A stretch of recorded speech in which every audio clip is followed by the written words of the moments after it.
자, 신민평론가님 나오셨습니다. 네, 평론가 신민입니다. 반갑습니다. 이 부분에 이제 민주노총의 그 집회에 참여했던 사람들은 뭐냐 뭐 이렇게 말씀을 하시는 분들이 계시는데요. 사실 이 광화문 집회에 태극기 집회에 나온 사람들하고 민주노총 여기 집회에 나온 사람들하고요.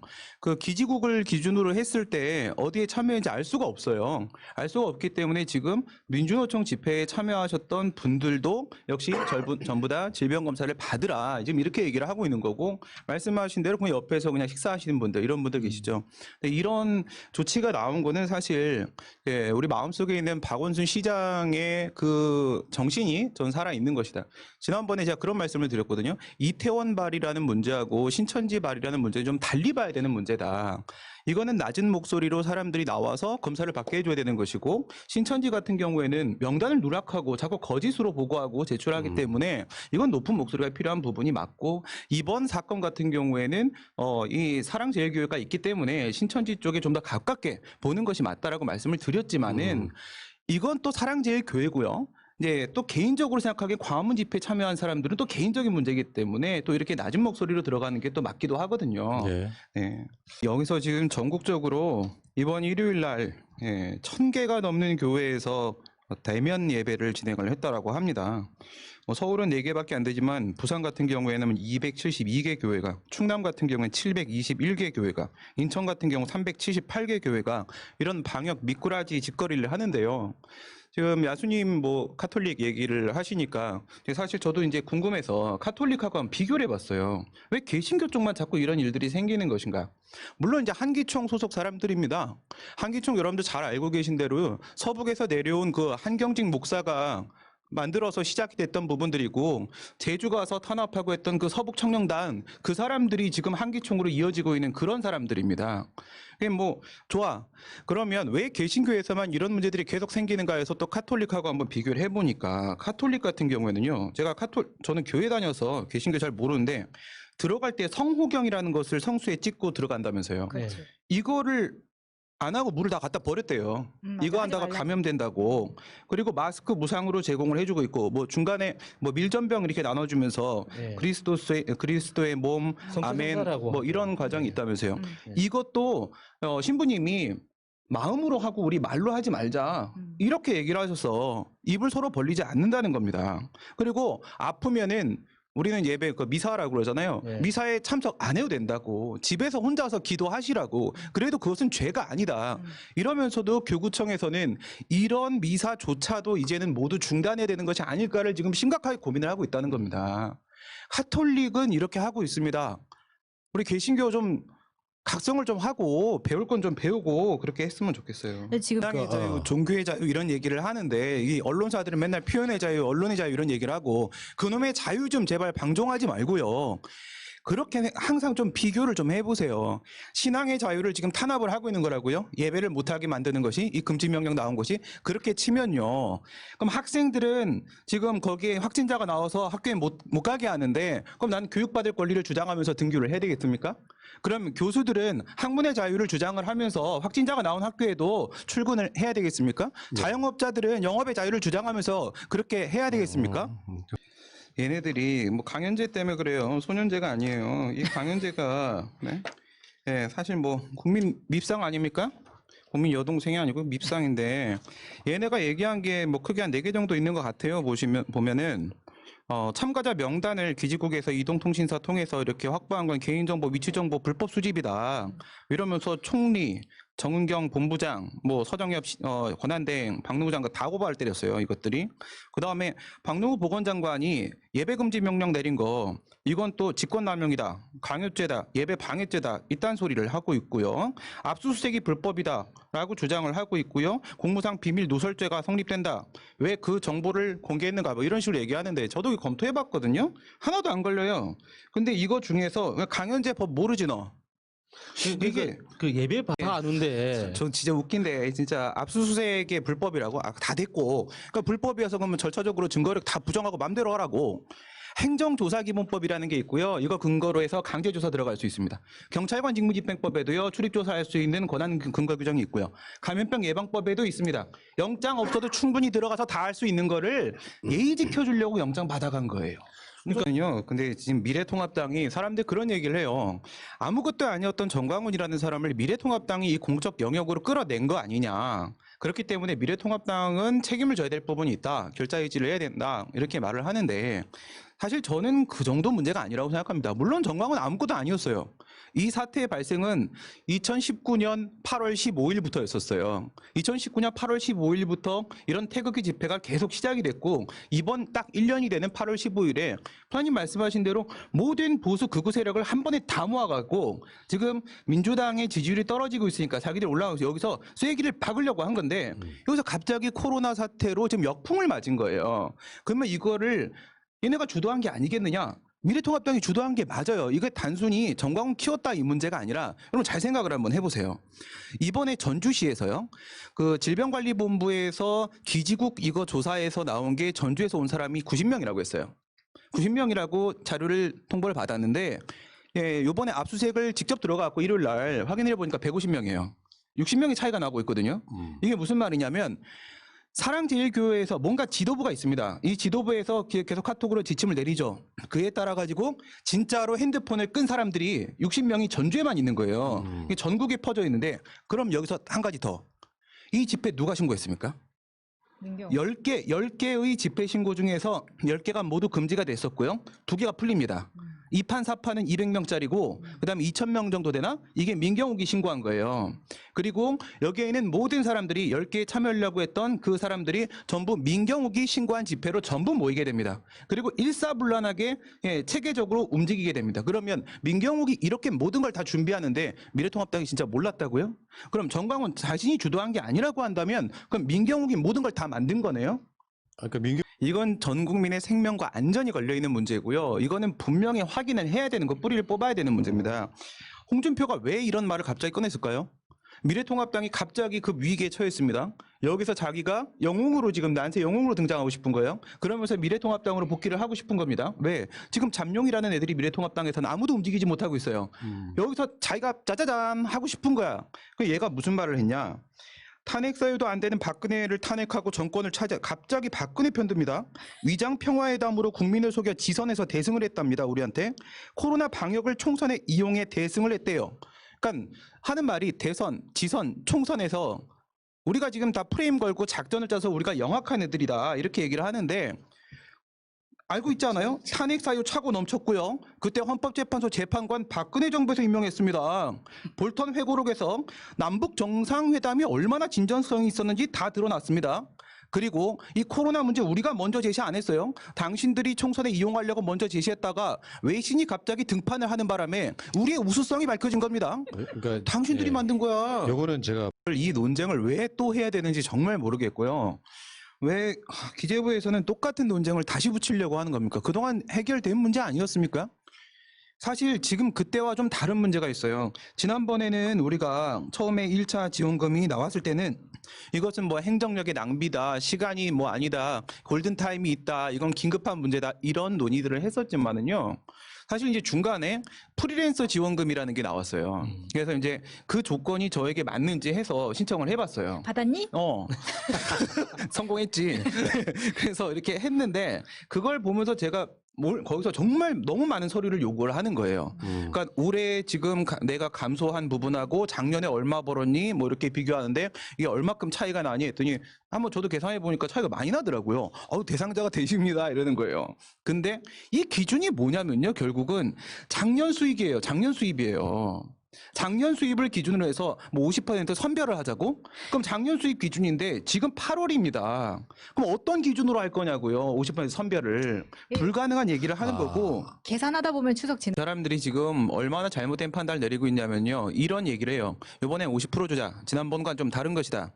이렇게 얘기를 하는 게 1차 지원금을 줬대만 못하다. 그때보다 지금이 더 위기가 아니다. 그때보다 덜한 상태다. 이런 식의 얘기를 하는데 정말 혀를 내두를 얘기입니다. 가관이에요. 그때하고 지금을 어떻게 비교를 합니까?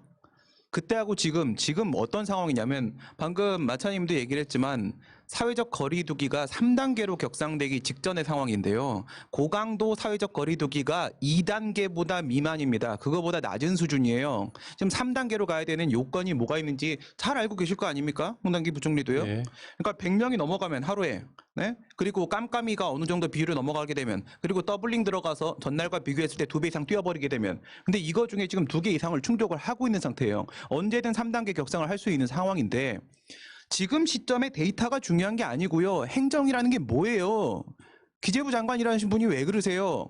행정이라는 것은 이건 형사작용이 아닙니다. 이미 지나간 거에 대해서 제거하는 게 아니에요. 미래에 발생할 일들을 대비하는 거라고요. 그러면 이게 3단계로 격상됐을 때 상황을 대비하려면 일사천리로 지금 일사불란하게 빨리빨리 지급이 나가야 되는 거예요. 그러니까 이게요. 저는 이 모습을 보면서 제가 고등학교 때 고3 때인가 2학년 때인가 그 TV 프로에 나가서 토론 대회 이런 데 나간 적이 있어요. 거기서 사회 보시는 교수님이 그런 질문을 하더라고요. 미분과 적분의 철학적 의미에 대해서 논해봐. 갑자기 뭐라는 거야, 씨. 미분, 적분 자체가 힘든데, 씨. 그래서 갑자기 생각을 해서 뭘 말을 멋있게 해야 되는 그런 상황이에요.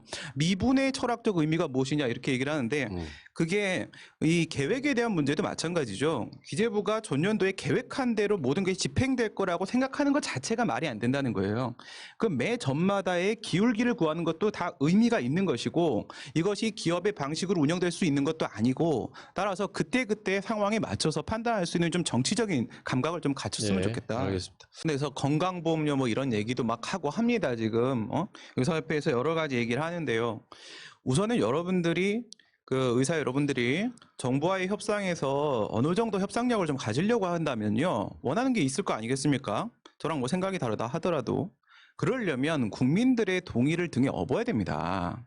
그런데 지금 상황이 이게 뭡니까? 우선 우리가 여러분들이 그동안 제약회사하고 리베이트하고 그런 식으로 해서 돈이 다 빠져나갔고 그걸 채워 넣기 위해서 우리 건강보험료가 올라갔다는 거 모르는 사람 아무도 없습니다.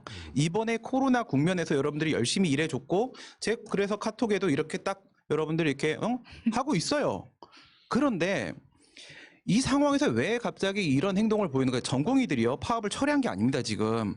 그 코로나 진료와 관련된 부분에 일하는 사람들만 빠지고 나머지 파업은 그냥 계속 하겠다는 거예요, 지금 이 상황이. 그래서 저는 이런 생각이 드는데 결국은 여러분들은요, 그 의사협회 회장부터 이 사람들 잘못 보았어요. 조직 관리가 지금까지 잘못된 거예요. 그동안 관심이 없었잖아요. 제가 학교에서 총학생회 간부를 여러 해 하면서 뭘 봤냐면 단과대 학생회장들이 항상 와서 회의를 하는데 중앙위에서 의대 단과대 학생회장이 한 번도 안 왔어요. 그냥 아예 버렸어요, 그냥. 그냥 특히 약간 그런 게 있었구나. 아무 관심도 없어. 학내가 어떻게 돌아가는지 정치 문제가 어떻게 돌아가 아무 관심 자기들만 이익을 따지고 있다가 결국 그때 당시에 90년대 말인가 그때 문제 한번 생기니까 갑자기 의대 학생회장이 내려와서 막 손을 잡고 제 손을 잡고 제가 이쪽 일을 담당하고 있어서 도와주세요. 뭘 도와줘? 내가 거기 연설하러 가면 맨날 문 닫았던 분들이 그러니까 최대집 이런 사람들을 뽑으신 거예요. 결국 그에 따른 상황이 여기까지 온 겁니다. 건데 예, 정확한 지적이신 것 같아요. 이게 사실 평가를 받는 거예요. 그러니까 이 정치인들이나 정당이 평가를 받는데 저희 같은 경우에 제가 학생들 가르치니까 2차 시험에서 주관식 시험에 평가를 할 때 어떻게 하냐면요. 채점위원 교수님이 내 답안지를 16페이지를 빠른 속도로 읽고 지나가야 돼요. 만약에 내 답안지를 주의 깊게 읽기 시작하면 점수는 계속 떨어지는 거예요. 그 뭔가 문제가 있거든. 누구나 잘못할 수 있고 학생들이 실력이 그렇게 좋을 수가 없어. 그러니까 말이 뭐 잘못될 수도 있고 논리가 그러니까 정말 예쁘게 잘 예술 작품을 만들어서 쓱 지나가야 되거든. 근데 바로 그런 상황이죠. 그러니까 미래통합당은 실력이 없어요. 민주당은 실력이 있기 때문에 우리를 좀 더 많이 봐줬으면 좋겠어. 우리 이것도 잘한다, 이걸 보여주고 싶어. 근데 미래통합당은 할 말이 없는 거야. 슬쩍 지나가줬으면 좋겠는데 갑자기 눈에 띄기 시작을 하죠. 이제 거기서 부동산 문제, 요건 민주당의 마이너스 쪽. 그 다음에 지들 쪽의 플러스 쪽에서 또 영향을 준 게 바로 뭐냐면 5.18 묘역에 가서 생쇼를 한 거거든요. 도가니 쇼. 네, 그 무릎 한번 꿇어주고 뭐 눈에 뭐 들어가 갖고 막 이러고 있고 막 이건데 이게 지금 한 개도 안 먹히는 거예요. 부동산 사라져 버리지. 이거 지금 부동산 이제 잡히길 기미가 보이기 시작하죠. 근데 가서 무릎 꿇고 눈물 흘린 게 사실 미래통합당의 입장이냐 김종인 개인의 입장이냐 그것도 모르겠는 거죠. 예. 근데 이런 게 있어. 저는요. 우선은 이낙연 의원 변론 잠깐 해드리고 그다음에 이재명 지사의 이 지지율에 대한 의미 좀 부여를 좀 해보고 싶은데요. 우선 지금 이낙연 의원 같은 경우에는 당권 경쟁에서 김부겸 전 의원과 경쟁을 하고 있는 상태고요. 그다음에 대권 경쟁에서 이재명 지사랑 이렇게 하고 있는 상태이기 때문에 한쪽에 집중을 하기 좀 힘든 상황이다라고 이렇게 좀 간단히 변론을 좀 드리고 싶고, 그다음에 이재명 지사의 이 지지율에 대해서 비난하시는 분들은 좀 생각을 좀 바꾸셔야 되는데, 배 아픈 여러분 거지. 방역 코로나 문제는 방역이라는 것하고 경제라는 것하고 두 개의 축으로 굴러가게 돼 있습니다. 그런데 여기서 방역이 잘 되면 이게 삐기 이렇게 해갖고 경제가 무너지고, 경제가 잘 되면 방역이 잘못되고, 이런 관계가 아니라 우리 지금 OECD에서 1등을 하고 있는 이유가 바로 뭐냐면 방역이 잘 되고 있기 때문에 경제가 1등을 하고 있는 거예요. 이게 X변수, Y변수에 이런 관계를 맺고 있고요. 이런 상관관계가 있기 때문에 뗄래야 뗄 수 없는 유기적인 관계입니다. 이 문제는 우리 문재인 정부하고 이재명 지사의 지지율도 역시 마찬가지라는 거죠. 문재인 정부가 왜 사람들이 처음에 아마추어 뭐 이런 느낌을 받았냐면, 권력이 선해, 이상해. 권력이 겸손해. 뭐야? 왜 이래? 권력이 아닌 것 같아. 그래서 처음엔 의심을 해볼 수도 있겠죠. 근데 이 문재인 정부의 지지율 여기까지 나올 수 있는 것은 사실 혼자 하시는 거라기보다는 지자체들과 함께 협력해서 만들어가고 있는 우리의 지금 하나의 분위기입니다. 그래서 지자체 장들, 그중에 지금 이재명 지사의 지지율이라는 것은 문재인 정부의 지지율과 함께 성장하는 것이지, 얘가 잘 되면 얘가 망하고 얘가 잘 되면 이런 관계 아닙니다. 요것도 하나 추미애 장관은 제가 봤을 때는 이렇게 어떻게 정치적으로 뭔가 계산을 하고 얘기를 하는 게 아니라 그냥 있는 그대로 얘기를 하기 때문에 더 정치적으로 잘 먹히고 있는 게 아닐까라는 생각이 드는데, 이 패닉 바잉이라는 그 단어 아까 되게 떠올리고 싶었는데 안 예. 떠올라가지고, 근데 이게 사실은 이후에 이건 완전히 패러다임 전환이거든요. 지금 이 상황이요. 그래서 이 부동산이라는 것 자체, 특히나 땅 같은 경우에는 더 이상은 어떤 재산 증식용 물건 대상이 될 수 있는 문제가 아니라 그냥 우리가 주거하는 곳이 되는 것이겠죠. 사실 그런 거밖에 없는 것 같아요. 지난번에도 이 부분에 대해서 누가 추미애 장관한테 물어봤었나 그랬는데, 사실 이거를 뭐 국회법을 개정을 해서 뭐 당신은 뭐 이쪽에 가면 위원회 가면 안 된다 뭐 이런 걸 사실 정하기 힘들고, 해봐야 뭐 국회 규칙 정도 만드는 거밖에 방법이 없는데, 우리 아까 전에 뭐 부동산 얘기도 가끔 간단히 나오고 했지만은, 그럼 뭐 은마 아파트 이런 거 우리 그 응답하라 거기 보면 나오잖아요. 음마 막 이러잖아. 그 음마 아파트 사실 옛날에 그 뭐 2억 1억밖에 안 되던 그런 거예요. 사실 우리 대학 다닐 때 그 얼마 안 되던 거 아파트거든요. 그게 지금 같은 가격이 될 수 있는 게 바로 부동산 3법이나 이런 문제들이잖아요. 예. 결국은 국회의원들한테 줄 서고 여기서 갑자기 떨어지는 요행을 얻고 이런 거를 기대하게 만들면 안 되는 건데, 예. 방법은 결국 국회의원 소환제 이거밖에 없습니다. 자, 그러니까 이게 지금 뭐 얘기하려고 했어? 민주노총. 네. 민주노총은 뭐 아까 전에 기지국 그런 얘기를 했지만은, 민주노총은 사실 그때 당시에 특별한 문제가 없었어요. 그렇게 인원이 뭐 많은 것도 아니었었고, 그리고 사람과 사람 사이에 앉아 있는데 2m씩 거리를 띄고 앉아 있었어요. 그러니까 노동자 대회 이거를 네. 아예 취소하는 방식으로 네, 기자회견 사실상 기자회견만 이렇게, 하는 정도였어요. 하면서 거리도 띄고 있었고 모두 다 마스크를 쓰고 있었단 말이죠. 그렇다라고 하게 되면 사실 야외 집회가 그렇게 모두가 질서정연하게 해주시면은 가능해요. 근데 그거랑은 비교 대상이 전혀 되지 않는 거고요. 그다음에 우리 문재인 대통령이 처음에 한 10초 정도 말을 시작을 못 하시고 있다가, 공권력, 추상과 같은 법에 공권력 살아있다는 거를 보여줘야 된다 이렇게 얘기를 했는데, 사실 이 공동체가 같이 존립할 수 있는데 협력하는 국민에게 겸손하고 신중한 공권력이 돼야 되는 것이지 모든 국민에게 그래야 되는 것은 아닙니다. 그래서 지금 이게 그 감염병 예방법에 보시게 되면 18조예요.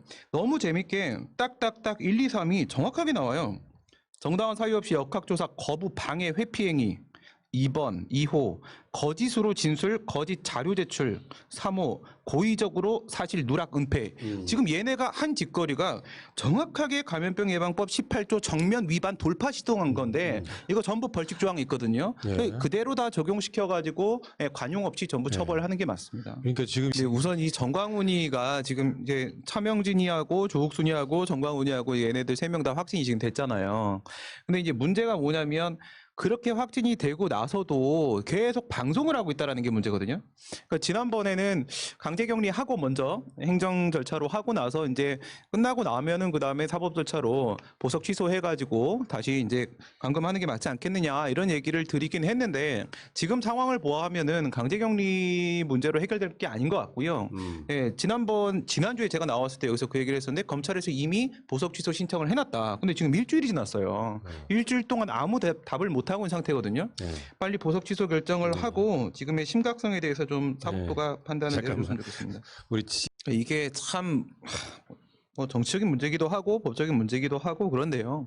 이 고소나 고발을 했을 때 그에 대해서 이제 기소를 할 거냐 말 거냐. 우선은 수사가 종료가 되고 나서 이제 통지를 받아야만 비로소 항고를 제기하든 재항고를 제기하든 아니면 재정 신청을 하든 방법이 있습니다.